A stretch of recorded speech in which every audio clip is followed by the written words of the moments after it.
Imagine this. One morning, coffee in hand, you open your front door and almost step right onto a dead raccoon lying on your welcome mat. Sounds like something out of a horror movie, right? Nope. Real life. And guess who did it? Our neighborhood's very own Karen.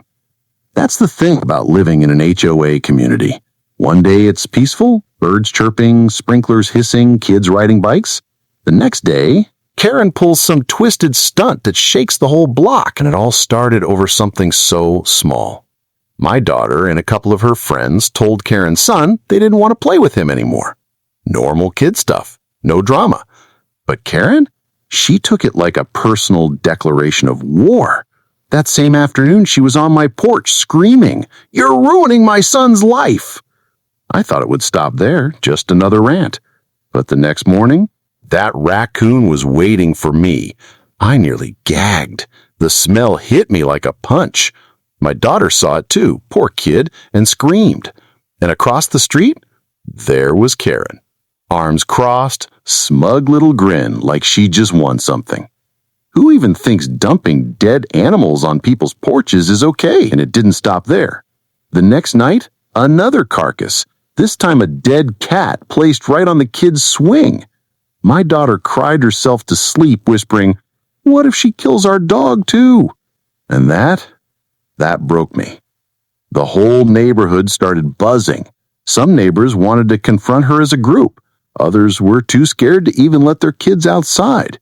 But then there was Bill, our neighbor across the street, ex-military, calm as a rock. The kind of man you just know not to push too far. And sure enough, the third night, everything came to a head. Around midnight, my dog went ballistic, barking like crazy. I peeked out the blinds. There was Karen, creeping up my steps with a bag in her hands.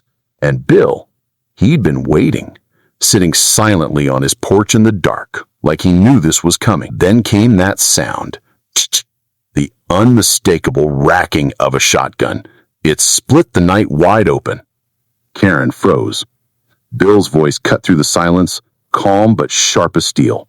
"Drop it, right now," Karen stammered. This isn't what it looks like." "Oh, it's exactly what it looks like. You've scared these kids long enough. Not one more step." And then, sirens, red and blue lights flashing down the street. Someone had already called the cops. Karen dropped the bag with a sickening thud. When the officers tore it open, inside was another dead animal, a dog this time. The neighborhood fell silent. Karen broke down, screaming about how everyone hated her, how we turned her son into an outcast. Like that somehow excused traumatizing kids with animal corpses. The cops weren't buying it. They cuffed her right there on my lawn. But here's the part that stuck with me most. Her son. He stood in the doorway, watching everything, watching her mom dragged away, screaming, humiliated. And all I could think was, what kind of scars does that leave on a kid? After that night, things moved fast. Animal cruelty charges, lawsuits, the HOA scrambling to distance themselves. Even her husband filed for separation. Karma didn't just knock on Karen's door, it kicked it down with flashing lights and handcuffs. These days, kids play outside again. My daughter laughs more freely.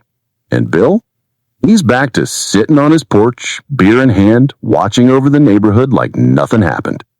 But we all know it did, and when people ask me about it, I just shake my head and say, careful picking fights in an HOA neighborhood. You never know when the wrong Karen gonna push the wrong man too far.